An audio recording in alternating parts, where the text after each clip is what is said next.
$800 billion. Brother Michael. Right. Yeah, don't hold your breath on that. That's not going to happen.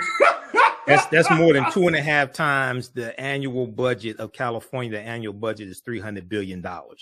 So I appreciate the economists doing their calculations, but at the end of the day, and I'm all for repairing the damage of slavery, racism, Jim Crow segregation, redlining, housing discrimination, educational discrimination when it comes to getting bank loans and home loans and all of that. At the end of the day, it doesn't matter how much you think that you're owed. The only thing that matters is how much you can collect, or what you can collect, and what you can actually keep once it goes to court and you get sued and people try to block you from getting what you say that you're owed. Okay. So when we look at this, so two developments happened. Number one, there was the article from ABC Channel 7, abc7.com, which they picked up from the Associated Press, called Reparations for Black Californians Could Top $800 billion. And this was what economists came up with. And as you stated, it didn't include theft of land and different things like this, right? Secondly, the article that came out today from the Associated Press, March 30th, 2023, California reparations amount, if any, left to politicians, because the California Reparations Task Force is leaving it up to the politicians in the state assembly in California to really put a price tag on it and determine what should be paid out. All right, folks, welcome back to The Culture here on the Black Star Network. I'm your host, Farajii Muhammad. Let's talk about reparations. Another development came up over the past couple of days, and as it relates to reparations for the state of California. Of course, California has been on the forefront creating a reparations task force, which is deemed with having the conversations and really creating a model on how the state of California, one of the largest states in the country, could possibly issue reparations. Now, there have been much talk about this, and I want to bring my brother Michael Imhotep back into the conversation as we look at this situation of reparations in the state of California. But here's the big development is, brother Michael, is the cost, a budget-busting cost for the state of California. Take a look at this, folks. It could cost California more than $800 billion to compensate Black residents for generations of over-policing, disproportionate incarceration, and housing discrimination. Economists have told a state panel considering reparations. The preliminary estimate is more than 2.5 times more than California's $300 billion annual budget, and does not include a recommended $1 million per older Black resident for health disparities that have shortened their average lifespan, nor does the figure count for compensating people for property unjustly taken by the government or devaluing Black businesses. And it says that for devaluing Black businesses, two other harms the task force says the state perpetuated. Wow. $800 billion. Brother Michael. Right. Yeah, don't hold your breath on that. That's not going to happen. That's more than 2.5 times the annual budget of California. The annual budget is $300 billion. So I appreciate the economists doing their calculations, but at the end of the day, and I'm all for repairing the damage of slavery, racism, Jim Crow segregation, redlining, housing discrimination, educational discrimination when it comes to getting bank loans and home loans and all of that. At the end of the day, it doesn't matter how much you think that you're owed. The only thing that matters is how much you can collect, or what you can collect, and what you can actually keep once it goes to court and you get sued and people try to block you from getting what you say that you're owed. Okay. So when we look at this, so two developments happened. Number one, there was the article from ABC Channel 7, abc7.com, which they picked up from the Associated Press, called Reparations for Black Californians Could Top $800 billion. And this was what economists came up with. And as you stated, it didn't include theft of land and different things like this, right? Secondly, the article that came out today from the Associated Press, March 30th, 2023, California reparations amount, if any, left to politicians, because the California Reparations Task Force is leaving it up to the politicians in the state assembly in California to really put a price tag on it and determine what should be paid out. They refer to Attorney Camila Moore, the leader of California's first in the nation reparations task force, on Wednesday, March 29th, said it won't take a stance on how much the state could compensate Black residents whom economists estimate may be owed more than $800 billion for decades of over-policing, disproportionate incarceration and housing discrimination. So I think it's good that they don't put a price tag on it now, the California Reparations Task Force, because whatever price tag you put on it, and the greater the price tag, the more it's going to be attacked. Because in the article from ABC Channel 7, they also talk about the argument against reparations as well. So you have to defend yourself and strengthen your argument to defend against those arguments against reparations. One of them is that, well, there was somebody they quoted to say, well, my family came here. They were white, of course. They said, my family came here after slavery ended and didn't have anything to do with slavery, things like this. Now, it's important to understand. I encourage everybody who's watching this, I encourage you to read at least the executive order, the executive summary, I should say, the 28-page executive summary from the California Reparations Task Force 500-page report. Because if you read that executive summary, it gives you a greater understanding of U.S. history and what happened to us, as well as history of California. And it outlines 12 harms. It outlines 12 harms: political disenfranchisement, racial terror, housing discrimination, separate and unequal education, racism in environment and infrastructure, pathologizing the Black family, control over creative, cultural, and intellectual life, stolen and hindered opportunity, unjust legal system, mental and physical harm and neglect, and the wealth gap as well. Okay, so the best strategy in California and nationally at the federal level to get something tangible that we can keep, because with 13.5% of the population nationwide, California, African Americans are 5.5% to 6% of the population. Shift the focus away from talking about slavery, because California really does not have a history of slavery. They've identified about 1,500 African Americans that were in a semi-slavery status of 1850 and afterward, when California came into the Union as a free state. Shift the focus to present day structural inequities. Deal with the laws and policies that were put in place to bring about those structural inequities. And then you can trace that back into history and show how it's related to slavery. But one of the most important things we have to understand is take the title reparations off of it. The reason why is when you talk about reparations and you put that title on what it is that you want, you automatically bring up a whole lot of resistance to it from the larger community before you even get to talk about what it is that you want. Okay, so take the title off of it. Market it differently. You gotta market it totally different. When you are the minority population in the city, state, country, and the majority of the people that gotta vote for what you want are white. Okay, you've got to market it different if you actually want to accomplish something and be able to keep what you want. Okay, all right, so let me ask just real quick. Focus on the policies that you want and push the policies that you want. One, right. Two, show how those policies will not just help you, but how repairing that damage will also help the larger community, the country, etc. You have to market this differently. One of the things that you mentioned was, the approach that the Reparations Task Force is taking, which is allowing the state government to determine what the price should be. Because the state government has to vote on this. Because they got to vote on it. Yes. So my thinking is, and my question to you, Brother Michael, is that an effective strategy, considering the fact that, you have an economist that's throwing it out there, 800 billion. That ain't gonna happen. Right?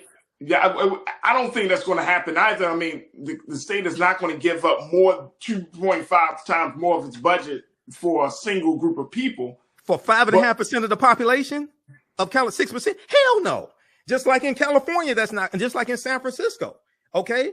Right. But should we be determining? I guess my question would be: should the task force determine what the cost should be? Because if you put it in the hands of politicians, couldn't we shortchange? Wouldn't that put us in a position to shortchange ourselves? If they say, okay, we want to give y'all 200 million, or okay, let's say we'll give you 100 million. I would focus on the policies that you need to repair the damage. Okay. If you read the 28-page executive summary, have you read the executive summary? Not yet.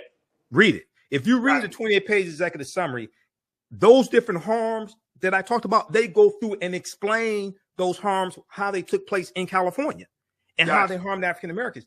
It was laws and policies that inflicted the harm upon us and continue to do it. It's going to be laws and policies that correct the harm. Cash payments can be part of, and once again, we have to have comprehensive reparations. Cash payments can be part of a comprehensive repairing of the damage or dealing with the structural inequities. But when you start coming out with these amounts that are greater, 2.5 times greater than your annual budget, or 7 times greater than your annual budget, like in San Francisco, that's not going to happen. And what happens is that the opposition attacks those huge numbers without giving any other details. Right. They just attack those huge numbers. Yeah, you're right. You're right. Let me go to the culture crew and get their take on this, because this is, and again, like you said, like this could, by an economist putting this type of information out there, it does more harm than good to the larger effort, right? And they probably meant well. The economists probably meant well with it. Right. But see, it's just like San Francisco, right? The $5 million per eligible African American. If 20,000 out of 50,000 African Americans qualify for that, you're talking about $100 billion. That's 7 times greater. That's 7 times the annual budget of San Francisco, which has a $14 billion annual budget, and they're facing a $728 million budget deficit over the next 2 years. That's fantasy. That's fantasy. Now, at the meeting where that was proposed in San Francisco, there were 111 policy recommendations made. They don't even get a second look because people are focused on Fantasy Island. And that's how you tank the whole reparations movement, by just putting these numbers out here. Even though people mean well, focus on the policies that you need, push the policies to repair the damage, as opposed to these huge dollar amounts that are astronomical. Even though you could say, hey, we are owed this. But at the end of the day, it doesn't matter what we think we're owed or what we can even prove. What matters is what you can actually collect and keep after you get sued. Absolutely. I'm gonna stop the conversation right there, because I think that's the salient point. It's about what you can collect. Like, you got to come to the table collect and keep. And collect and keep. And you got to come to the table with something reasonable. Otherwise, they might throw the whole thing out the window. Exactly. And if you look at the executive order that President Joe Biden did on student loan forgiveness, absolutely, it's definitely needed. What he did is reasonable, but it's being tied up in court because you have Republicans suing. Hopefully, the 6-3 conservative Supreme Court will rule in his favor, which is our favor as well, because it greatly benefits African Americans. But it's based upon what you can actually keep. That's what we have to understand. Yeah, absolutely. Brother Michael, it's always a pleasure to talk to you, brother. Real quick, talk to us about the work you're doing. TheAfricanHistoryNetwork.com. I teach online history classes on Saturdays and Sundays. Saturday, 2 p.m. Eastern Standard Time. Next class, April 1st. Ancient Kemet, the Moors, and the Ma'afa. Understanding the Transatlantic Slave Trade, where they didn't teach you in school. And you can register for the full course. Full course is on sale, only $80. You can register per class if you want to, which is only $10. And then on Sundays, 2 p.m. to 4 p.m., I teach Black resistance movements from the Haitian Revolution, U.S. Civil War, Civil Rights Movement, the Black Power Movement, 18 1800 to 1968. Okay, we go through and look at history chronologically to understand what happened to us after slavery ended, what led up to the Civil War taking place, what were the laws and policies to put us in the predicament we are in today, to understand where we need to go from here. Your understanding of politics is directly related to your understanding of history. Visit our website, theafricanhistorynetwork.com, theafricanhistorynetwork.com. You can watch the classes live or on demand, and the content is PG-13, so you can use this with your children and your family as well. theafricanhistorynetwork.com. There it is, Brother Michael Imhotep. You can find him weekly here on The Culture, as well as Roland Martin Unfiltered. We always appreciate our brother checking in. Thank you, Brother Michael. Thanks, Farajii. All right, yes, peace. Sir. Peace. Visit our website, theafricanhistorynetwork.com, theafricanhistorynetwork.com. So we deal with thousands of years of history and what leads up to the transatlantic slave trade taking place. Okay, so I do a PowerPoint presentation. We have book references, articles, video clips. Classes on sale, $80, regularly $130. We do the sessions live. All the sessions are archived and recorded. The next classes are Saturday, April 1st, Saturday, April 8th, Saturday, April 15th, and Saturday, April 22nd. Do the classes normally 2 p.m. to 4 p.m. Eastern Standard Time. You can register for one class session for $10 also. Now, even after the courses are over with, after 12 weeks is over with, you still have full access. You can go back and watch the classes anytime, so it does not expire. All right. So this is Ancient Kemet, the Moors, and the Ma'afa, understand the transatlantic slave trade, what they didn't teach you in school. And today's class we'll continue our discussion dealing with Egypt on the Potomac and how the layout of Washington, D.C. is a copy of the layout of Ancient Kemet, Ancient Egypt. We'll also talk about Hannibal Barca and the Punic Wars and fighting against Rome. And we'll talk about the Battle of Cannae, 216 BC. On Sundays, I teach Black resistance movements from the Haitian Revolution, U.S. Civil War, Civil Rights Movement, the Black Power Movement, 1800 to 1968.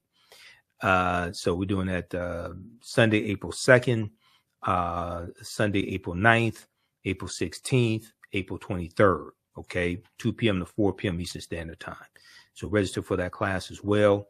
And we have a bundle pack of online courses. You can register for both classes for only $120. That's a $300 value. You also get 5 of my lectures free will be in the video library. And you can watch those because those lectures you can watch at our online school. All right. So visit our website, theafricanhistorynetwork.com, to register for the classes. I just posted the link here on the thread of the broadcast, and you can join us for today's class also once you register. All right. How's everybody doing today? Hotep, hey, this is Michael Imhotep, founder of the African History Network, host of the African History Network show. I'm a talk show host, researcher, lecturer, writer, and historian. So it is Saturday, April 1st, 2023, and we are live. So I'm teaching a online history course today, very shortly. But I wanted to come on and talk about this topic that we discussed on Farajii Muhammad's show, The Culture, on Thursday. That was Thursday, March 30th, 2023. And I wanted to do a broadcast after the show, but I did not get a chance to deal with this. So we talked about how the California Reparations Task Force, how some economists working on the California Reparations Task Force have estimated that reparations for African Americans in California that qualify, reparations could total $800 billion. Okay, this is 2.5 times, over 2.5 times the annual budget of California, which is $300 billion a year.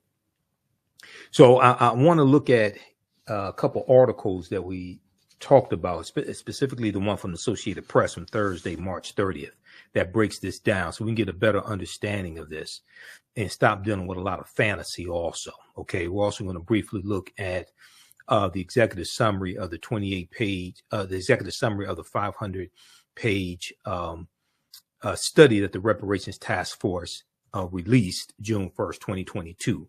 And I encourage everybody to go read that study. At least read the 28-page executive summary, because if you do, then you understand a lot of this stuff floating around about reparations is just totally false.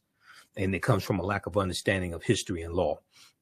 So if we look at this article from March 29th, this was Thursday. Let me see. This was this article from the Associated Press.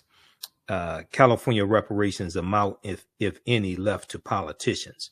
This is from Wednesday, March 29th, 2023. And in the article, it says that the leader of California's first in the nation reparations task force on Wednesday, March 29th, on Wednesday said, hold on, let me back up here just a second. I can't increase the size of it. Okay, on Wednesday, said that it won't take a stance on how the state should compensate black residents who economists estimate may be owed more than $800 billion for decades of over-policing, disproportionate incarceration, and housing discrimination. The $800 billion is more than 2.5 times California's $300 billion annual budget. And it does not include a recommended $1 million per older Black resident for health disparities that have shortened their average lifespan, okay, that have shortened their average lifespan. Nor does the figure count compensating people for property unjustly taken by the California state government, or devaluing Black businesses, which are two other harms the California Reparations Task Force says the state perpetuated. Okay, so the $800 billion is a combination of looking at some various harms. We'll look at that. Okay, now the $800 billion, even though it may be justified, that's not going to happen. That's totally unrealistic. That's more than 2.5 times California's annual budget of $300 billion a year. That's not going to happen. Okay, so don't wait for anything like that to take place. It's also important to understand that California does not have a history of slavery like other states have. California comes into the Union in 1850 as a free state, okay? And if we look here at the executive summary, this is the executive summary from the, let's look at this here. This is the executive summary. So 28-page executive summary, everybody should read. And this is from the interim report, okay, 2022. And I'll give you the link for it also. It talks about in here how California comes into the Union in 1850 as a free state. Now, they identified about 1,500 African Americans who were in a semi-slavery state, okay? But California didn't have that type of history of slavery, okay, like Alabama or Georgia or Texas or Mississippi, nothing like that.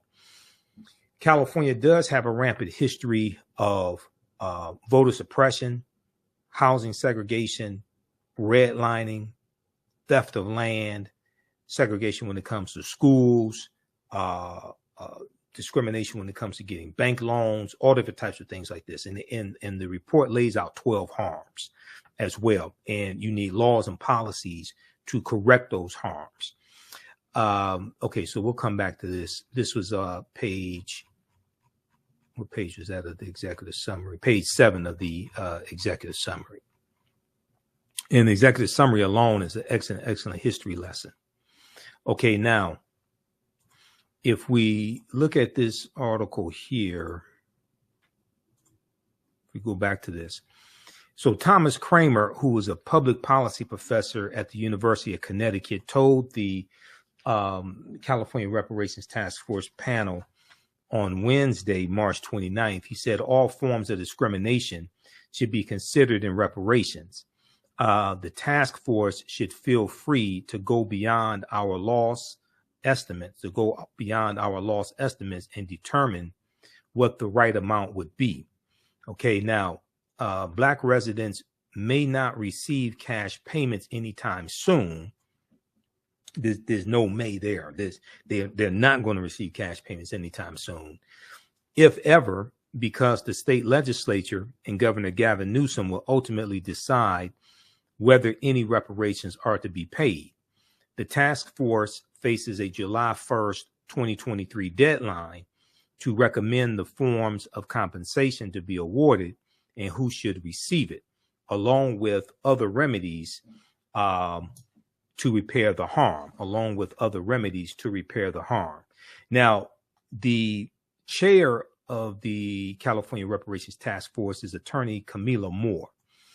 She said on Wednesday that it's up to the state legislature to ascribe a restitution amount based on the methodology economists recommended,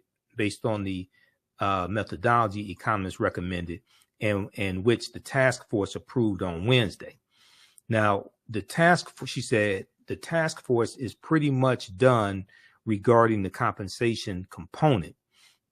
Our task was to create a methodology for calculation for various forms of compensation that correspond with our findings. She said this in an email. Now, for those who support reparations, the staggering $800 billion estimate underscores the long-lasting harm that African Americans have endured, even in a state that never officially endorsed slavery,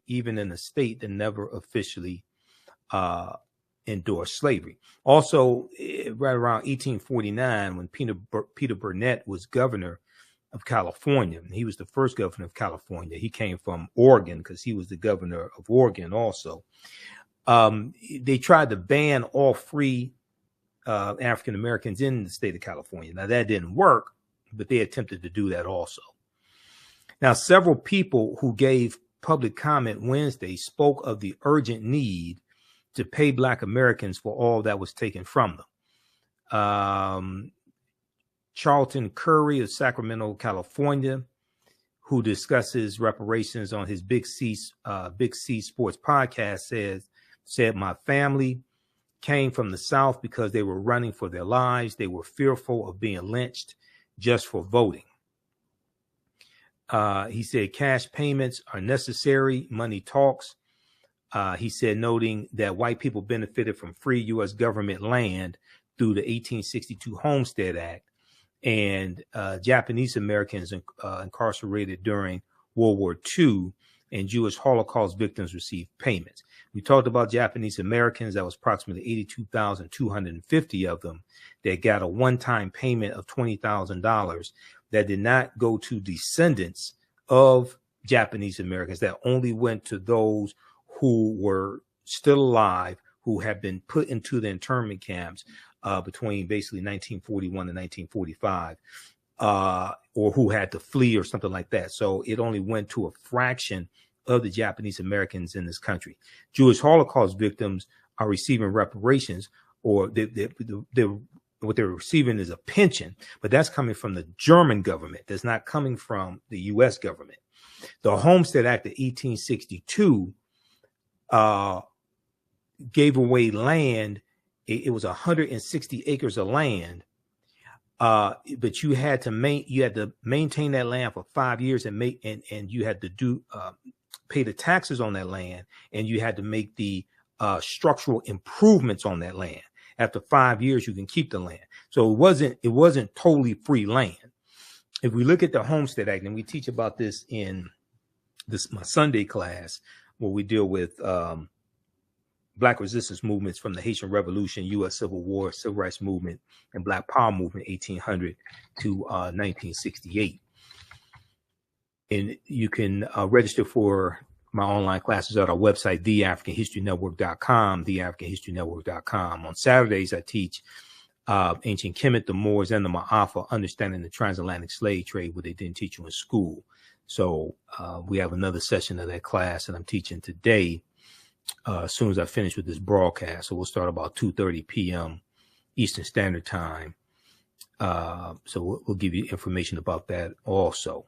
But this is on the Homestead Act. This is very important for us to deal with facts and evidence and know what it is that we're talking about, because there's so much misinformation floating out there and people don't document what they're talking about.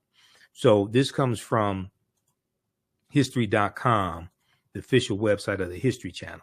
Homestead Act, the 1862 Homestead Act accelerated settlement of U.S. Western Territory by allowing any American, including freed slaves, to put in a claim for up to 160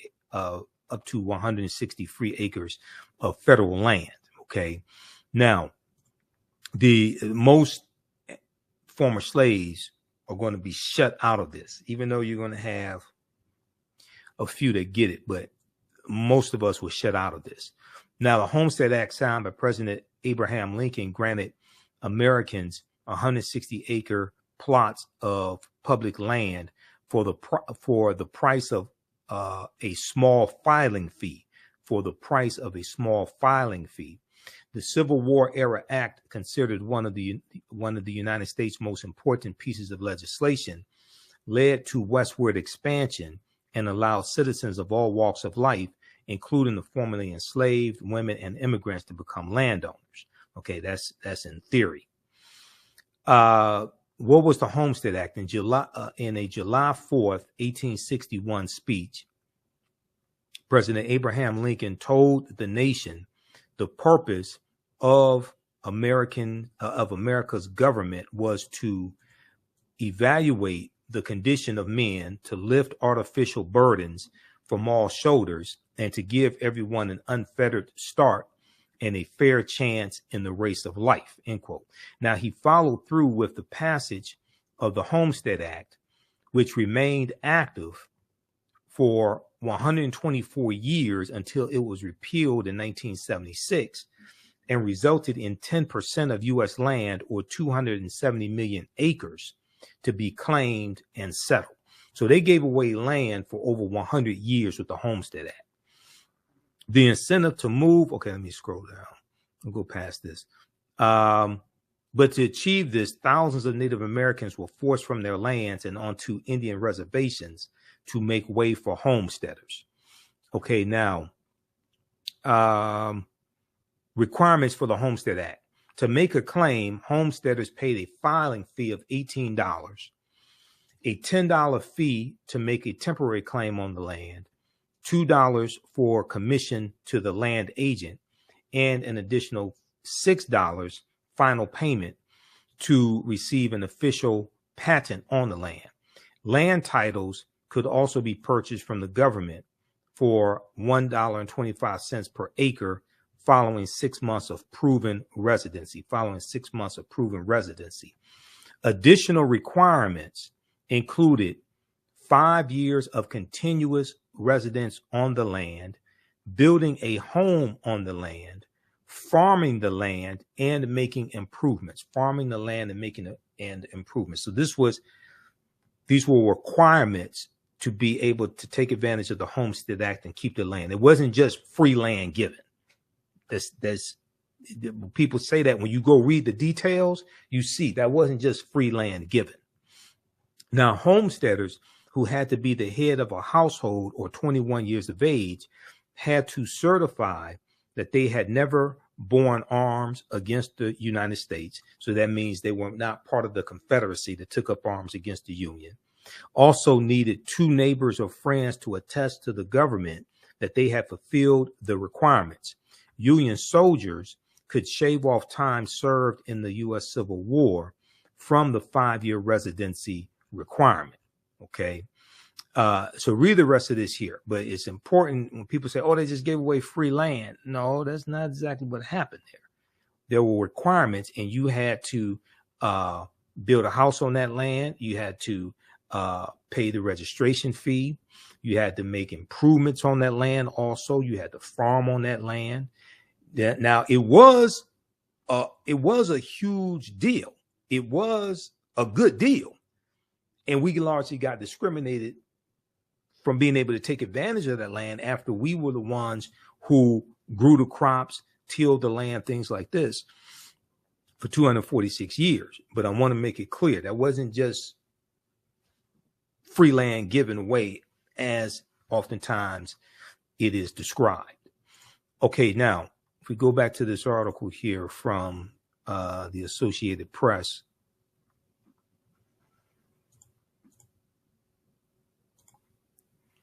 let's see here.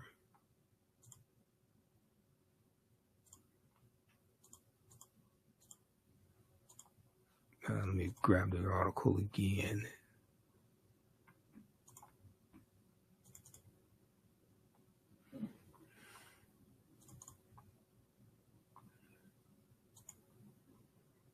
Okay, here we go.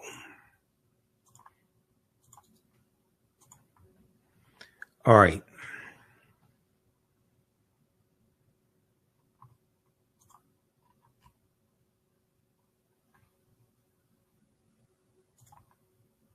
Okay, let's continue here. How's everybody doing? Also, you can register for the online history classes that I teach on Saturdays and Sundays. Saturdays is Ancient Kemet, the Moors, and the Ma'afa, understanding the transatlantic slave trade, what they didn't teach you in school. So we're going to start this class as soon as I get finished here with this broadcast. I'm waiting on people to log in. And I wanted to do this broadcast here right after I did Farajii's show on Thursday, but I didn't get a chance to. I was too tired and couldn't do it Friday. I had to do Roland Martin's show on Friday. Visit our website, theafricanhistorynetwork.com, theafricanhistorynetwork.com. So we deal with thousands of years of history and what leads up to the transatlantic slave trade taking place. Okay, so I do a PowerPoint presentation. We have book references, articles, video clips. Classes on sale, $80, regularly $130. We do the sessions live. All the sessions are archived and recorded. The next classes are Saturday, April 1st, Saturday, April 8th, Saturday, April 15th, and Saturday, April 22nd. Do the classes normally 2 p.m. to 4 p.m. Eastern Standard Time. You can register for one class session for $10 also. Now, even after the courses are over with, after the 12 weeks is over with, you still have full access. You can go back and watch the classes anytime, so it does not expire. All right. So this is Ancient Kemet, the Moors, and the Ma'afa, understand the transatlantic slave trade, what they didn't teach you in school. And today's class we'll continue our discussion dealing with Egypt on the Potomac and how the layout of Washington, D.C. is a copy of the layout of Ancient Kemet, Ancient Egypt. We'll also talk about Hannibal Barca and the Punic Wars and fighting against Rome. And we'll talk about the Battle of Cannae, 216 BC. On Sundays, I teach Black resistance movements from the Haitian Revolution, U.S. Civil War, Civil Rights Movement, the Black Power Movement, 1800 to 1968. So we're doing that Sunday, April 2nd, Sunday, April 9th, April 16th, April 23rd, okay, 2 p.m. to 4 p.m. Eastern Standard Time. So register for that class as well. And we have a bundle pack of online courses. You can register for both classes for only $120. That's a $300 value. You also get 5 of my lectures free that will be in the video library.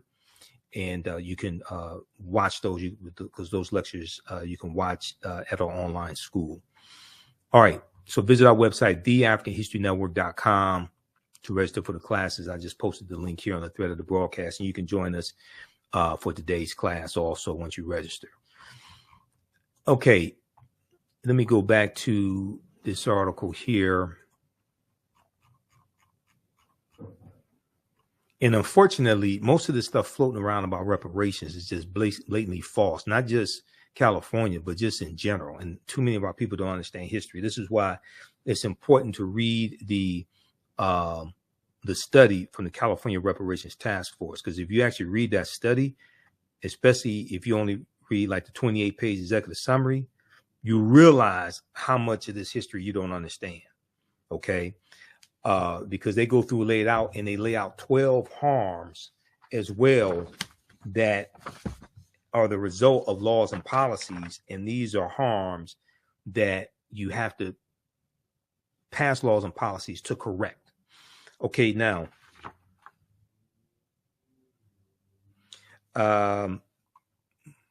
critics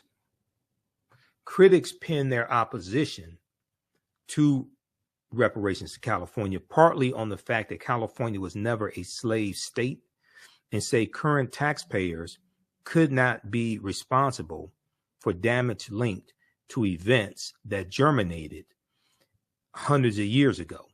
Okay. Bob Woodson, a prominent Black conservative, calls reparations impractical, controversial, and counterproductive. Okay. Impractical, controversial, and counterproductive. He said no amount of money could ever make right the evil of slavery, and it is insulting to suggest that it could. He said this in an email to the Associated Press, adding that Black communities relied on faith and family to build thriving communities following slavery. Some of these communities only began coming apart after we lost sight of these values, which also hold the key to these communities' restoration. Okay, he doesn't talk about the fact that 41,000 miles of U.S. interstate highways ran through the African American community, wiping out thousands of businesses, thousands of homes. See, this is the type of misinformation a lot of these Black conservatives put out. And then they want to talk about faith and family. They don't talk about the war on drugs that their Republican president, Richard Nixon, declared June 17th, 1971, and how the U.S. prison population quadruples from 1970 to 1993. It goes from about 300,000 in 1970 to 1.3 million in 1993. This is before the 94 crime bill that everybody loves to talk about, but really don't even understand. That wasn't signed on September 13th, 1994. The U.S. prison population quadrupled before that was even signed. That goes back to Richard Nixon, who declared his war on drugs June 17th, 1974. But if you read this article here dealing with bulldozed and bisected, this is an analysis from NBC News, and it goes through and shows the harm that the expressway system did in the African American community. Okay, this article here. So these are things that a lot of these Black conservatives don't talk about. Bulldozed and bisected. So what is this here? Bulldozed and bisected. Highway construction built a legacy of inequality. Highway construction built a legacy of inequality. Will their removal heal historic wounds? And in the article, it talks about what has changed decades after the Federal Highway Act of 1956. So you had the U.S. Interstate Highway Acts in 1952 and 1956. It brought 41,000 miles of interstate highways to the United States. It's the recognition of the harm that was done to communities left in the shade of these now aging roadways. From 1957 to 1957, 1977, the Federal Aid Highway Act displaced over 475,000 households and 1 million people, according to the U.S. Department of Transportation. Now, as many of these hulking structures reach obsolescence, the federal government and many states and cities are belatedly recognizing the harm they caused and are working with communities to design alternatives that repair the damage. But in many cases, those plans are reopening old wounds and leading to protracted debates that politicians and engineers are struggling to solve. One of more than 50 interstate highways across the country nearing the end of their lifespan of more than 50 interstate highways across the country nearing the end of their lifespan, NBC News examined 3 urban neighborhoods that show the range of proposals underway to redress the harms caused by the construction of interstates. Okay, so you can read the rest of this. And in the one of the things that the San Francisco Reparations Task Force was talking about was the Fillmore District in San Francisco, California, and how the expressways ran through the Fillmore District, wiped out 883 businesses, displaced about 20,000 people, most of them African Americans. Okay, this is the legacy of that history and those federal programs. All right, now we go back to the Associated Press article from Wednesday, March 29th, or Thursday, March 30th, Wednesday, March 29th. Yeah. Okay. So it says financial redress is just one part of the package being considered. Financial redress is just one part of the package being considered. Other proposals include paying incarcerated inmates market value for their labor, establishing free wellness centers, and planting more trees in Black communities, banning cash bail, and adopting a K through 12 Black studies curriculum. All right. So as I've said before, is not going to just be one policy implemented. Is going to be a multitude of policies implemented. We have to have comprehensive reparations. It's not just going to be one thing. We have to have comprehensive reparations. More trees in the African American community relates to environmental issues, and it deals with trees give off oxygen. They also provide shade. Okay.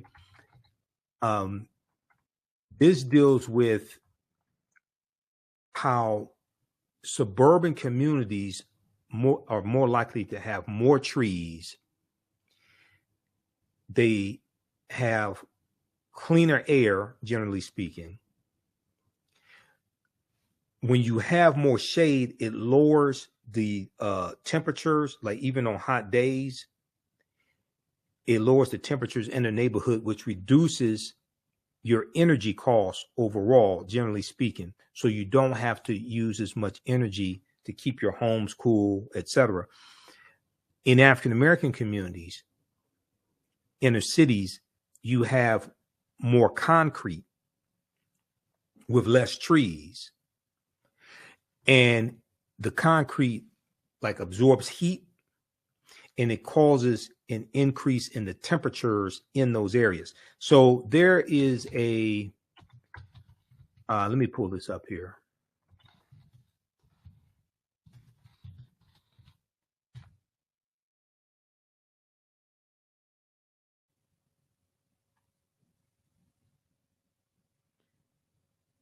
There's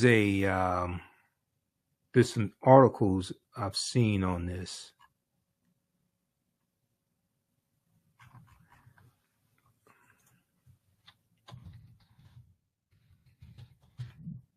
A second here. Let me take a look at this.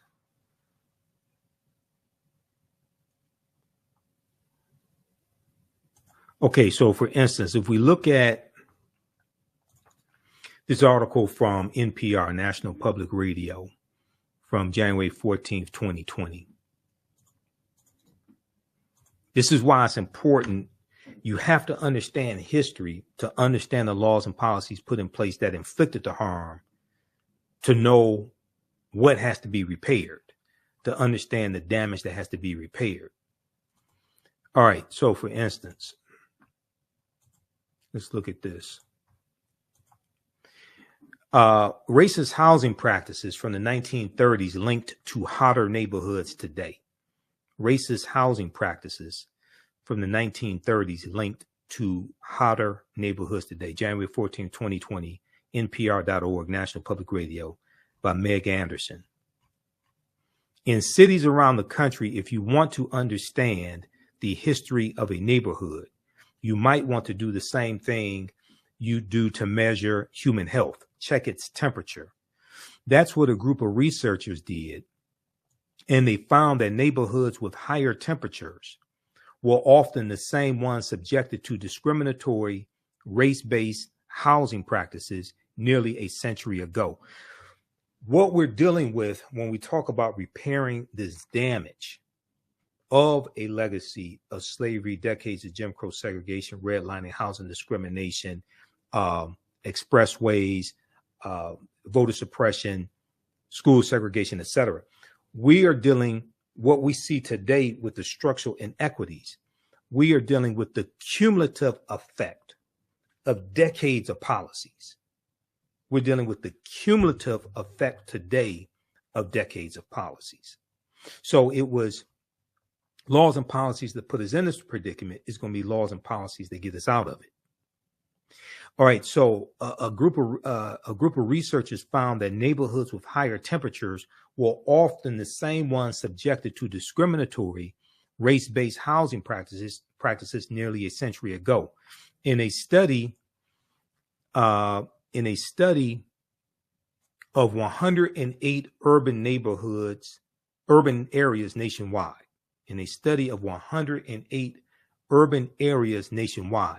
the formerly redlined neighborhoods of nearly every city studied were hotter than the non-redlined neighborhoods, some by nearly 13 degrees. In formerly redlined areas, Americans live with hotter temperatures. Okay, now in the 1930s, the federal government rated neighborhoods in urban areas to help mortgage lenders assess risk. Low ratings were determined largely by race and ethnicity. New research in 108 cities shows that today those redline neighborhoods are hotter than other neighborhoods in the same city, with the most drastic difference found in Portland, Oregon. What's interesting about Portland, Oregon, and we talked about this in one of my classes last weekend, is that the state of Oregon banned all free African Americans. Oregon has a deep, deep racist history, which is why Oregon has a very small African American population.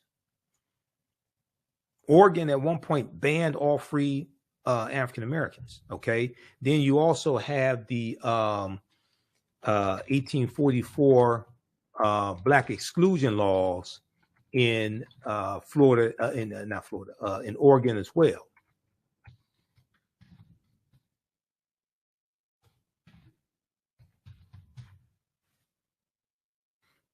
Just let me pull this up.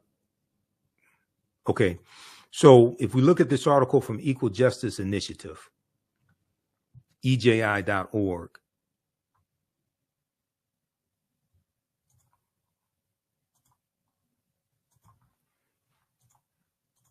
June 26, 1844, Oregon Territory bans free Black people.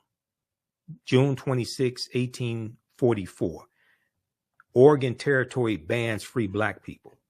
On June 26, 1844, the Legislative Committee of the territory, then known as Oregon Country, passed the first of a series of Black exclusion laws. The law dictated that free African Americans were prohibited from moving into Oregon Country. Okay. And those who violated the ban could be whipped, quote, not less than 20, no more than 39 stripes, end quote. Now, so this becomes known as the Peter Burnett Lash Law. It's not really enforced, okay, and then it's going to be repealed. All right. Now, between 1840 and 1860, in the midst of this exclusion and discrimination, African Americans never constituted more than 1% of the population in the American Pacific Northwest. Oregon, which joined the United States as a free state on February 14th, 1859, stands as a clear illustration that racial discrimination and oppression against Black people was also widespread in jurisdictions where slavery was illegal. As of 2018, the U.S. Census Bureau estimated that less than 3% of Oregon residents were African American. Well, see, that's a legacy of going back to what happened in 1844 and after 1844. Okay.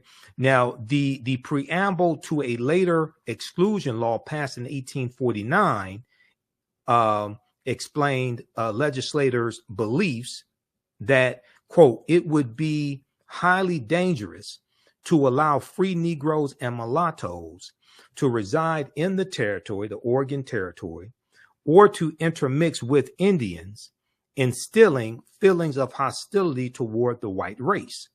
Okay. Now, the Oregon Constitution of 1857 included racial exclusion provisions against African Americans and Asian Americans, because if you actually understand the history of this country, Asian Americans faced racism as well. Wasn't nearly as much as us, but they faced it also. The first anti-drug laws in this country go back to 1875 in San Francisco, targeting Chinese men working on the railroad tracks, and this dealt with opium. Okay, and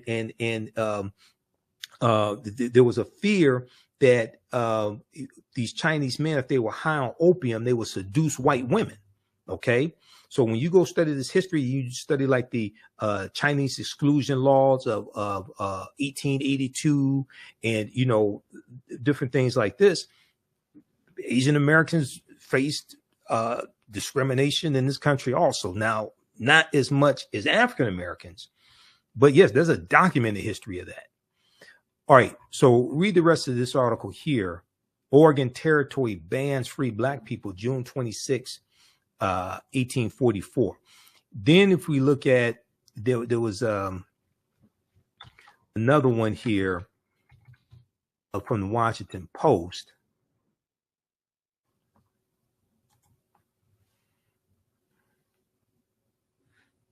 There was one, let's see. This one here from the Washington Post. It's called "When Portland Banned Blacks, Oregon's Shameful History as an All-White State." This is why it's important to understand history, because laws and policies and history are intersected and interrelated. Politics is the legal distribution of scarce wealth, power, and resources, and the writing of laws, statutes, ordinances, amendments, and treaties, their adoption, interpretation, and enforcement. Okay. So your understanding of politics is directly related to your understanding of history. Laws and policies shape conditions and shape historical events, and movements come about to address the conditions that were created by policies. June 7th, 2017, when Portland banned blacks, Oregon's Shameful History as an All-White State by Deneen L. Brown for the Washington Post. In Oregon, like I said, this is why Oregon has historically a very, very low percentage of African Americans living in the state of Oregon, less than 3%. There's a good reason for that. In 1844, all Black people were ordered to get out of Oregon country, the expansive territory under American rule that stretched from the Pacific coast to the Rocky Mountains. Those who refused could be severely whipped. The provisional government law declared by, quote, not less than 20 or more than 39 stripes to be repeated every 6 months until they left. Now, Oregon country's provisional government, which was led by Peter Burnett, a former slaveholder who came west from Missouri by wagon train, passed the law in 1844, 15 years before Oregon became a state. The law allowed slaveholders to keep their slaves for a maximum of 3 years. After the grace period, all Black people, those considered free or enslaved, were required to leave Oregon country. Black women were given 3 years to get out. Black men were required to leave in 2. Now, once again, Peter Burnett, he's going to go on to become the first governor of California, okay, in about 1849. And he's governor when California comes into the Union as a free state in 1850. This is why you got to understand history. If you're going to talk about, jump out here, talk about reparations, you need to understand the history of these laws and policies that were put in place that created the harm that you're asking for the repairing of the damage of. Now, the law became known as the Peter Burnett Lash Law, L-A-S-H. Peter Burnett, who also opposed Chinese migration to Oregon country, would later become the first American governor of California. Now, the Lash Law, Peter Burnett Lash Law, was quickly amended and then repealed. No black people were ever lashed under the law. Read the rest of this article here. But this gives you some insight into the results of laws and policies and how they have a lasting impact when it comes to racism and discrimination and current day structural inequities. This is why we have to deal with repairing the damage of the cumulative effect of these policies. Just talking about slavery, that means you don't even understand what happened. Okay, now, if we go back to this piece here from the Associated Press. Okay. Oh, we were looking at, we were looking at the article from National Public Radio. This is dealing with the result of decades of redlining and why why in urban areas, because of racist housing practices from the 1930s, why it's linked to hotter neighborhoods today, higher temperatures in our neighborhoods today, and less trees also. Okay. In a study of 108 urban areas nationwide, the formerly redlined neighborhoods of nearly every city studied were hotter than the non-redline neighborhoods, some by nearly 13 degrees. And it said, with the most drastic difference found in Portland, Oregon. And Oregon has a very racist history towards African Americans based upon their laws. Okay, when they and like going back to 1844, when they banned all free African Americans in Portland, Oregon. Now, redlining refers to the federal government's practice in the 1930s of rating neighborhoods to help mortgage lenders determine which areas of a city were considered risky. The Federal Homeowners Loan Corporation, which was created right around 1933, the Homeowners Loan Corporation, the HOLC, made maps and shaded neighborhoods red. They made maps and shaded neighborhoods red that it deemed hazardous.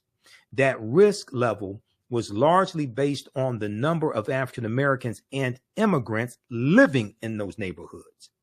The practice, along with the other segregationist housing policies of the time, had lasting effects from concentrating poverty to stifling home ownership rates. And we know home ownership is directly tied to generational wealth and being able to pass on assets to your children and future generations, to your family members. Now, you can still feel those effects, literally.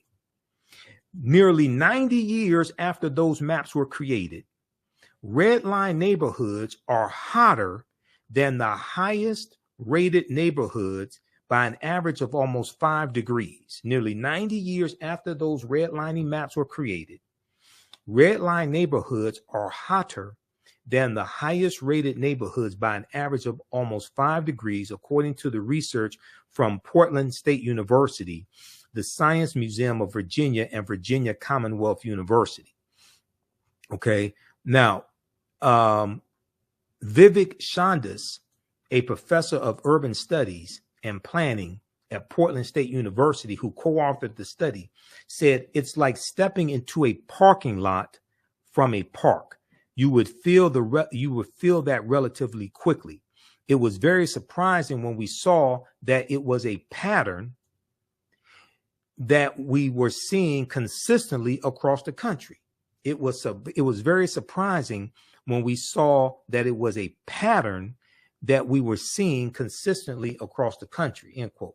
Now, the link between higher heat and redline neighborhoods many of which are still struggling economically from decades of disinvestment, echoes the findings of a joint investigation last September by National Public Radio and the University of Maryland's Howard Center for Investigative Journalism in an analysis of heat and income in 97 of the most populous U.S. cities. In an analysis of heat and income in 97 of the most populous U.S. cities, we found low-income areas in the vast majority of those cities were more likely to be hotter than their wealthier counterparts. Those poor areas were also disproportionately communities of color. The extra heat can be dangerous and sometimes deadly health consequences. The extra heat can have dangerous and sometimes deadly health consequences. Extreme heat kills more Americans every year than any other weather-related disaster, and heat waves are growing in intensity and frequency as climate change progresses. Now, so this deals with the relationship between the harms of climate change, which is then related to policies that dealt with environmental regulations. Okay, this deals with the harm of environmental racism and how this negatively impacts the African American community. And heat waves are growing in intensity and frequency as climate change progresses. In Baltimore, Maryland, National Public Radio, NPR, and the Howard Center found dramatic increases in the rates of emergency calls during dangerous heat waves, and low-income patients in the city's hotspots visited the hospital more often than low-income patients in cooler areas. Okay, read the rest of this here. See, this is understanding the impact of laws and policies. Then you have this article here, right? Because this is the type of research I do. Okay, all different areas. I monitor about 35 different news sources on a daily basis. We look at this article here. Trees are key to fighting urban heat, but cities keep losing them. Okay, now this article from NPR, A Forgotten History of How the U.S. Government Segregated America, we've dealt with that article here on the African History Network show numerous times. But this article here, September 4th, 2019. So when people read about some of the recommendations from the California Reparations Task Force, and they talk about what the trees have to do with black people, all this all type of simple Simon bullshit coming from people that don't read a damn thing. You got to do some research before you jump out here and start talking about something you ain't never studied before. Okay? There's a direct correlation between that. And that deals with decades of racist, harmful policies towards us. So the structural inequities that we deal with today are the accumulation of all those policies inflicting harm upon us. All right, now, these trees are key to fighting urban heat, but cities keep losing them, keep losing trees. September 4th, 2019, National Public Radio. Let me ask you, everybody watch right now. Who is sharing this type of information with you besides me? I'm just curious. Name them. Where are they? Who's sharing this type of information with you besides me? This is why it's important to support the African History Network and the African History Network show and register for our online classes. Support us through PayPal, Cash App. This helps finance the research. All this don't happen without resources. Okay. You can, if you like this type of information, if you're learning anything here today, you can support us, $ the AHN show through Cash App, $ the AHN show through Cash App, also through PayPal, paypal.me/the AHN show. Also register for the online history classes that I teach on Saturdays and Sundays. I'm teaching the class today. We're going to start as soon as I finish this broadcast. We're going to wrap up here in a couple minutes. But I had to, I wanted to follow up on my appearance on Farajii Muhammad's show on Thursday, March 29th, because we only dealt with, we had a short show, a short segment, okay? And wasn't able to get deep into the information like I wanted to. So on Saturdays, I teach ancient Kemet, the Moors, and the Ma'afa, understand the transatlantic slave trade, what they didn't teach you in schools. And this class is Saturday, April 1st, April 8th, April 15th, and April 22nd, 2023. Okay, we'll have classes after that also, but these are just some of the next few classes taking place. Normally we do the classes 2 p.m. to 4 p.m. Eastern Standard Time. Today we're starting late, so we're going to finish. We're going to start as soon as I finish this broadcast here. But I want to make sure we got to this broadcast also. Okay, and then on Sundays I teach Black resistance movements from the Haitian Revolution, U.S. Civil War, Civil Rights Movement, and Black Power Movement. We go through history chronologically from 1800 to 1968. Understand what leads up to the transatlantic, what leads up to the Civil War taking place. Study the Reconstruction era, Jim Crow era. What were the laws and policies put in place after slavery ended that put us in the predicament we're in today that created these structural inequities that we're trying to repair the damage of? Okay, so this is at our website, theafricanhistorynetwork.com. The class is on sale, $80, regularly $120. Also, you can register. Let's see, for today's class, if you just want to register for the one class session, it's $10. So click right here to register for the one class session. But you'll want to register for the entire course. Okay, and this information is PG-13 also, so you can use this with your children as well. I don't do a lot of cursing. It's not overly graphic or anything like that. Okay, let me get back to this because I need to finish this up here. Okay, give us a thumbs up, give us a heart, give us a like, and you can also support us financially through PayPal and Cash App. We're celebrating the 13th year anniversary of me broadcasting the African History Network show as well.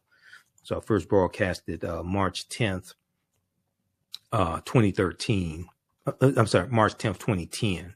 March 10th, 2010. So we're celebrating the 13th year anniversary of me broadcasting the African History Network show as well. If we go back to this piece quickly here from National Public Radio. Okay, this deals with trees are key to fighting urban heat, but cities keep losing them. And let's see, let's skip down the tree cover. Trees can play a huge role in the health of people living in cities, but across the country, cities are losing millions of trees year after year. And many poor urban neighborhoods, often home to a city's most vulnerable, are starting at a disadvantage.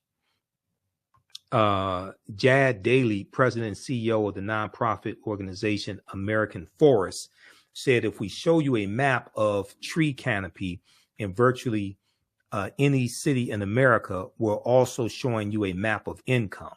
And in many cases, we're showing you a map of race and ethnicity, end quote. Now, the lack of tree cover can make a neighborhood hotter, and a joint investigation by NPR and the University of Maryland's Howard Center for Investigative Journalism found just that. Low-income areas in dozens of major U.S. cities are more likely to be hotter than wealthier counterparts, and those areas are disproportionately communities of color. Okay. Daly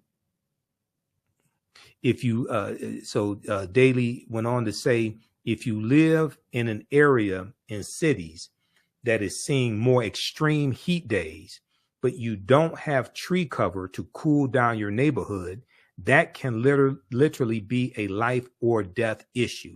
That can literally be a life or death issue. Quote, the folks who are least likely to have air conditioning to weather heat days, to make it through heat waves, to weather heat waves. The folks who are most likely to have pre-existing health conditions that put them at a greater risk from those heat waves are not getting the benefits of trees, end quote. Now, a study by the Georgia Institute of Technology found Louisville to be getting hotter faster than any of the other 50 largest U.S. metropolitan areas compared with the rural areas around them. One reason cities tend to be hotter is because of fewer trees. Louisville is losing 54,000 trees each year from development, natural disaster, disease, invasive species, and lack of tree care. Okay, Louisville, Kentucky is losing 54,000 trees each year from development, natural disaster, disease, invasive species, and lack of tree care. And Louisville is not alone. From 2009 to 2014, 44 states lost tree cover in urban areas. That's around 28.5 million trees lost every year, according to the U.S. Forest Service. Okay, read the rest of this article here. Okay, so this deals with environmental racism and environmental changes also. All right, let's continue. So if we go back to this one here. Okay, financial redress this is back to the Associated Press article. California reparations amount, if any, left to politicians. Okay.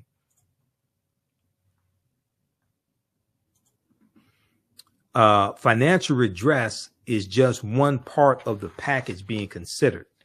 Other proposals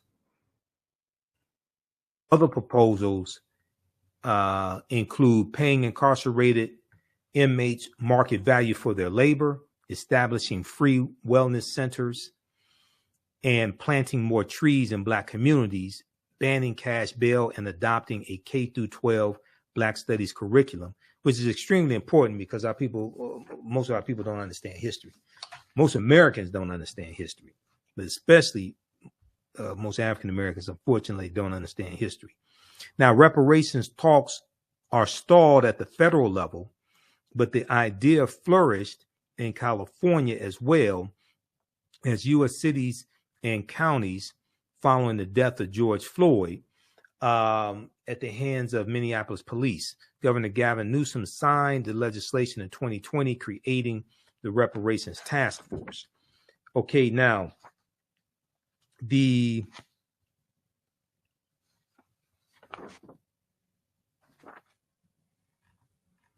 me see here.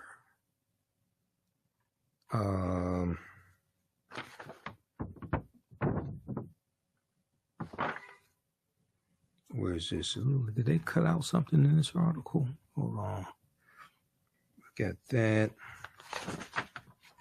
Oh, let's go scroll down past it. Okay.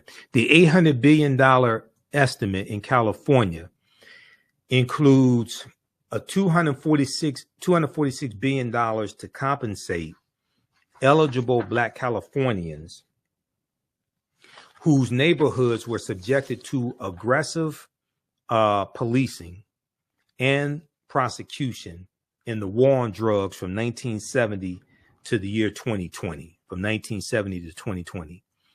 That would translate to nearly $125,000 each for every person who qualifies, the consultants wrote. Okay.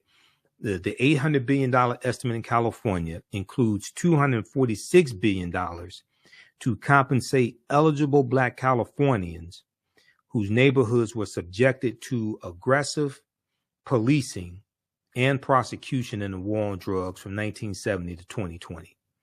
Now, the numbers are an approximation based on modeling and population estimates. Now, the economists also included $569 billion to make up for the discriminatory practice of redlining in housing loans. That would amount to about $223,000 per eligible resident from 1933 to 1977.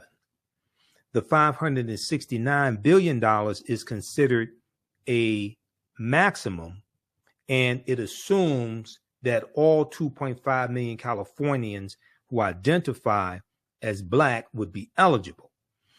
But it's not going to apply to all 2.5 million because the California Reparations Task Force last year voted and decided that reparations would be distributed based upon lineage, not race. So you would have to prove that you were a descendant of an enslaved person who was in the U.S. Who was in the U.S. prior to 1900, or of a free African American person who was in the U.S. prior to 1900. Okay, which would exclude immigrants coming here prior to 1900. Okay, but it goes on to say, but that won't, but they won't all be, they won't all qualify. People must meet residency and other requirements for monetary compensation.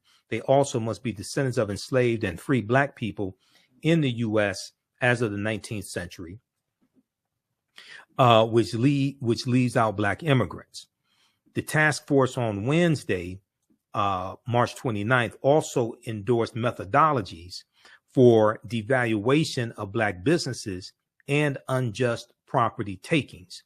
Those methodologies have no numbers due to a lack of data. All right, so read the rest of this. The specific compensation amounts. Okay, so they have to deliver their last report by July 1st, 2023, which lays out the recommendations. That's going to come from the California Reparations Task Force. Now, the reason why they had to do it based upon lineage is because in California, race-based policies are illegal at the state level. There's a state law in California that bans race-based policies, just like at the federal level, race-based policies are illegal. And that's based upon Title VI of the 1964 Civil Rights Act, non-discrimination and federally assisted programs. Okay, so they had to, they're doing this they're doing it based upon lineage, so that whatever law they pass, whatever restitution they give, it won't be overturned in court when this gets challenged in court, because it will be challenged in court. You pull up this article here.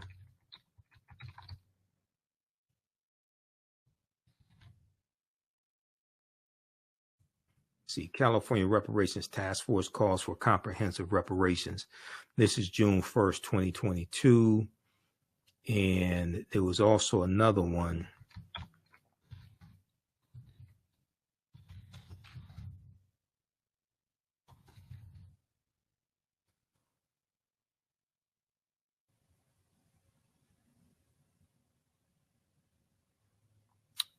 Where's the other one? Well, let's look at this one here.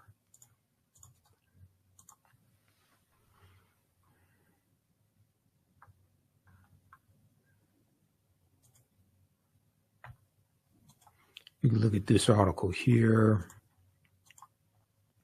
California calls for comprehensive reparations for Black Americans. The interim report of the California Reparations Task Force comes as task members remain split on what reparations should look like. This is from June 1st, 2022.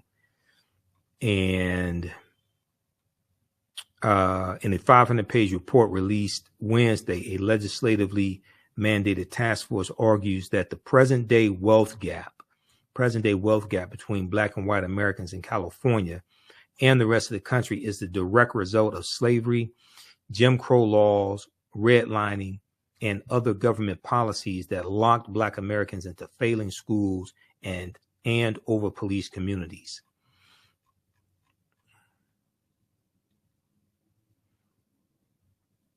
Okay, the task force called its interim report the most extensive document on government discrimination against the Black community since the landmark 1968 Kerner Commission report. It called for the creation of a government office to address past harms and potential future harms and help eligible Black Californians through a reparations program, but it does not put a price tag on its recommendations. This was June of 2022. Okay, that is expected to be detailed later in a second report.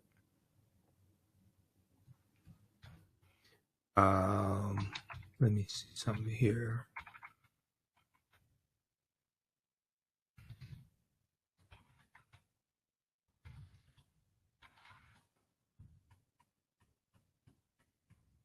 Okay, read the rest of this because I'm running out of time.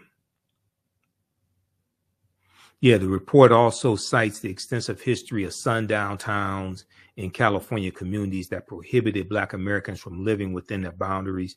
Well, you can, not long could you not live in a sundown town? You can be there after dark. Okay, you may work there in the daytime, but when it starts getting dark, it's time for you to go. Otherwise, you could be stopped, arrested, beaten, or killed. The report says many suburban communities outside of Los Angeles and San Francisco and most Orange County cities were once, quote unquote, sundown towns. It also documents the history of urban renewal and highway projects that dismantled once thriving Black neighborhoods like San Francisco's Fillmore district, effectively destroying generations of wealth accumulation. So that Black conservative that's against reparations, he doesn't talk about the harm that the expressway system did all across the country to the African American community. They usually won't talk about things like that. All right. Now, if we just look here at the California reparations, if we look at the executive summary here,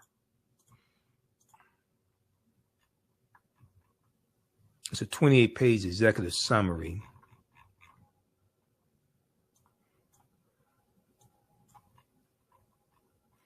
And they lay out 12 harms. They identify 12 harms. They show the national laws and policies that inflicted these harms, and then they deal specifically with California. Okay. And let's look at this here.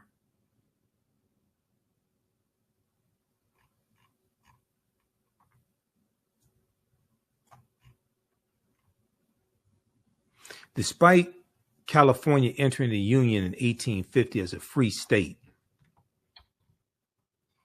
its early state government supported slavery. Pro-slavery white Southerners held a great deal of power in the state legislature, the court system, and among California's representatives in U.S. Congress. In 1852, California passed and enforced a fugitive slave law that was harsher than the federal fugitive slave law of 1850. And this made California a more pro-slavery state than most other free states. California also outlawed non-white people from testifying in any court case involving white people. California did not ratify the 14th Amendment until 1959, which protected the equal rights of all citizens, and the 15th Amendment, which prohibited states from denying a person's right to vote on the basis of race until 1962. Okay, so some of the harms that they lay out, you have political disenfranchisement. So they lay out racial terror, political disenfranchisement, housing segregation, separate and unequal education, racism in environment and infrastructure, pathologizing the black family, control over creative, cultural, and intellectual life, stolen and hindered opportunity, unjust legal system, mental and physical harm and neglect, and the wealth gap. Okay, these are just some of the harms that they lay out here. And they go through and talk about what happened nationally and then specifically what happened in California. And they deal with these laws and policies. Okay, so check this out. You can go to, let's see here.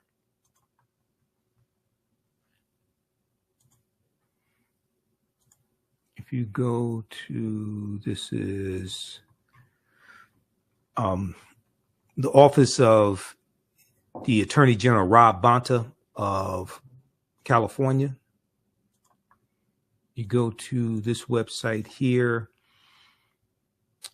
which is oag.ca.gov, Office of Attorney General, oag.ca.gov.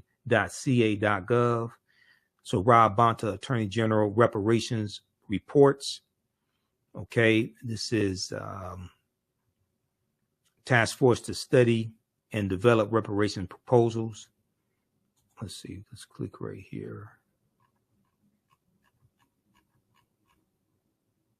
But if you go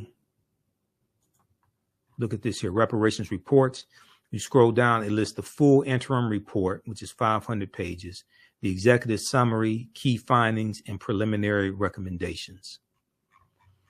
So you can go read this. So we should be forming study groups in our communities to organize our people to really study reparations, study history and law. And this will help us push for this at local levels, but also at the federal level, because I know HR 40 wants a study on reparations. You can use this 500-page study as the foundation. And as I said to on Farajii Muhammad's show, we really should take the term reparations off of what it is that we're fighting for and focus on present-day structural inequities, identify present-day structural inequities, deal with the laws and policies put in place that created these structural inequities, trace those laws and policies back in history. You can trace that back to Jim Crow era Reconstruction, trace that back to slavery, and deal with putting in place laws and policies that correct the structural inequities that are the result of laws and policies. You have to shift the focus away from just talking about slavery. The reason why is because when you just keep talking about slavery, what that does is that makes you a very easy target for opposition. 1, 2, chattel slavery ended about 158 years ago. All the last of the former slaves died in the 1950s. And you bring up greater opposition when you just keep talking about slavery. Deal with present day structural inequities, the laws and policies put in place that created them. And then you also have to market and explain how correcting those structural inequities benefit not just African Americans, but America in general. Because most of the people that got to vote on these policies, generally speaking, are white. Most of the people are from the majority population. White people make up 57% of the U.S. population. Okay, so the whole way a lot of this is marketed and the benefits of this are not marketed correctly. You can't just talk about how this is going to help African Americans when, one, most of the people who have to vote on these policies are white. 1, 2, they have to go justify this to their constituents back home. 2, 3, it's not just African American dollars, taxpayer dollars, that are going to pay for these policies. It's largely going to be taxpayer dollars coming from non-white people, from non-African American people that pay for these policies. So you got to understand how to market this. Lastly, if we look at this article here that I reference a lot, because this is a good example of what I'm talking about. This is from CBS News, okay? And stand by, let's see.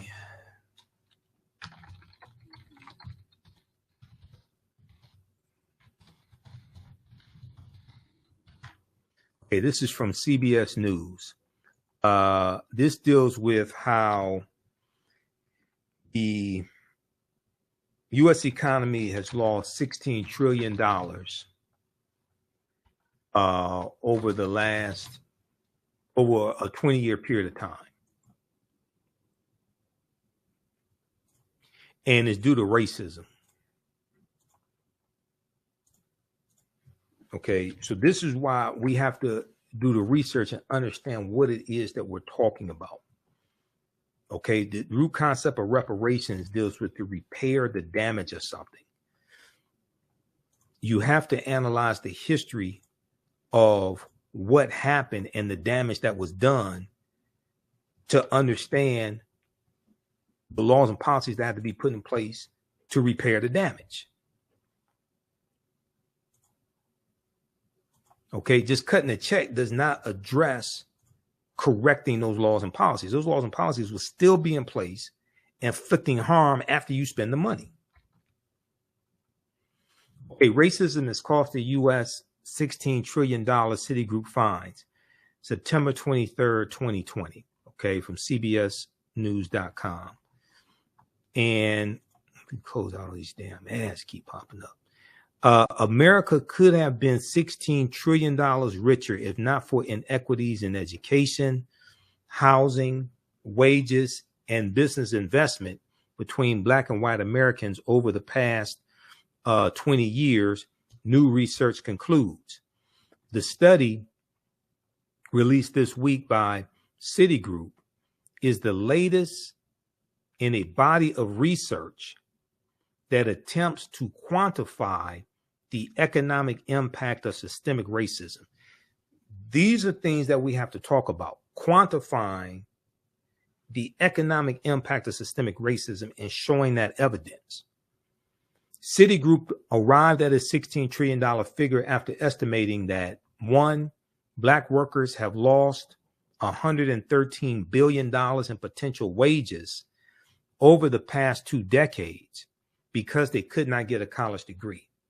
Okay, so that reduces the spending potential of African Americans, whether it's buying homes, buying cars, things like this, that helps the GDP grow, helps the gross domestic product of the U.S. grow. The housing market lost $218 billion in sales because Black applicants could not get home loans, About $13 trillion in business revenue never flowed into the economy because Black entrepreneurs could not access bank loans. What's more, the U.S. could have $5 trillion in gross domestic product over the next 5 years if those gaps and others were closed today, the study indicated. So the U.S. economy could grow by $5 trillion over the next 5 years by changing those laws and policies, by correcting them. That helps everybody in the country. That's not just African Americans. That helps everybody.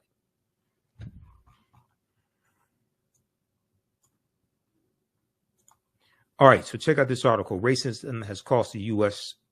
16 trillion Citigroup fines. All right. Okay, if you'd like this type of information, you can support the African History Network, $ the AHN show through Cash App, $ the AHN show through Cash App, also through PayPal, paypal.me/the AHN show. And you can register for the online classes that I teach, because we're teaching them Saturday, April 1st. I'm going to teach it now, about to jump out of here. And I teach this online class Saturday, April 1st, April 8th,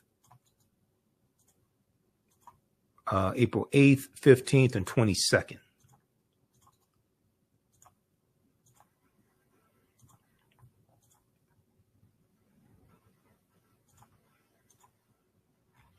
Okay, so visit our website, theafricanhistorynetwork.com. We have the information there, theafricanhistorynetwork.com. Ancient Kemet, the Moors, and the Ma'afa understand the transatlantic slave trade, what they didn't teach you in school. We do thousands of years of history and what leads up to the transatlantic slave trade taking place also.